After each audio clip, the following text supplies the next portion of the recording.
Hello বন্ধুরা, আজকের ভিডিওতে আমি আপনাদের জানাবো আইপিএল 2026-এর এমন কিছু আপডেট নিয়ে যা কিনা গতকাল সন্ধেবেলায় এসেছে।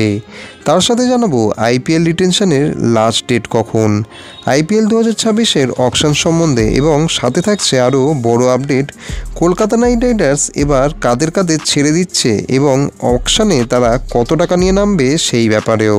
তাই তোমরা ভিডিওটাকে একটা লাইক করে পুরোপুরি দেখতে থাকো এবং চ্যানেলটিকে অবশ্যই সাবস্ক্রাইব করে রাখো। বোর্ডের তরফ থেকে যে লাস্ট ডেট দেওয়া হয়েছে সেটা হলো 15ই নভেম্বর, অর্থাৎ 15 নভেম্বরের মধ্যেই সমস্ত দলকে তাদের রিটেনশন লিস্ট জমা দিতে হবে। তারপরেই শুরু হয়ে যাবে আসল উত্তেজনা, আইপিএল 2026-এর মিনি অকশন, যা হতে চলেছে 13 থেকে 20 ডিসেম্বর তারিখের মধ্যে। আগের বছর ছিল বড় অকশন, তাই এবারেরটা হবে মিনি অকশন। তবে উত্তেজনা কম থাকবে না একটুও, বরং আরও জমে উঠবে লড়াই।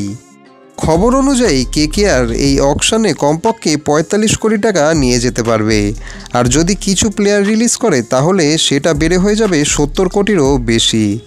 এখন দেখা যাক কারা কারা এই দল থেকে বাদ পড়তে পারেন। শোনা যাচ্ছে ভেঙ্কটেশ আইয়ার, ডিকক, নোকিয়া, মঈন আলী এবং স্পেন্সার জনসন এই 5 জনকে কেকেআর ছেড়ে দেবে। তাহলে তাদের পকেটে এসে যাবে 40 থেকে 45 কোটি টাকা, আর সঙ্গে আইপিএল থেকে বেস মানি হিসেবে আরও 5 কোটি তারা পাবে, মানে প্রায় 50 কোটি টাকারও বেশি ফান্ড তৈরি হয়ে যাবে। এছাড়াও কাল আলোচনা চলছে রবম্যান পাওয়েল এবং অজিঙ্কা রাহানেকে নিয়েও। রবম্যান পাওয়েলকে অল্প টাকায় পাওয়া গিয়েছিল, তাই তাকে রেখে দেওয়াই এবার হবে বুদ্ধিমানের কাজ, আর রাহানেকে আপাতত এক্সট্রা খেলোয়াড় হিসেবে রেখে দেওয়ার কথাও শোনা যাচ্ছে। তবে বড় প্রশ্ন হচ্ছে আন্দ্রে রাসেলকে নিয়ে।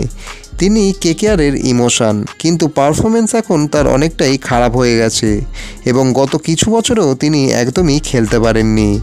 যদি কেকেআর রাসেলকেও রিলিজ করে তাহলে 18 কোটি টাকা এক্সট্রা পাবে, মানে মোট বাজেট ছুঁয়ে ফেলবে 70 কোটি টাকারও বেশি। আর এই টাকা দিয়ে তারা নতুন বড় টার্গেট যেমন ক্যামেরন গ্রিন বা সঞ্জু স্যামসংকে দলে আনার চেষ্টা করতে পারে।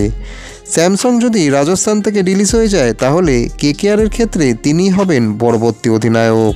তো বন্ধুরা, তোমাদের কি মনে হয় কোন খেলোয়াড়কে দলে রাখা উচিত আর কোন খেলোয়াড়কে ছেড়ে দেওয়া উচিত? কমেন্টে অবশ্যই মতামত হিসেবে সেই খেলোয়াড়ের নাম তোমরা জানিয়ে দাও।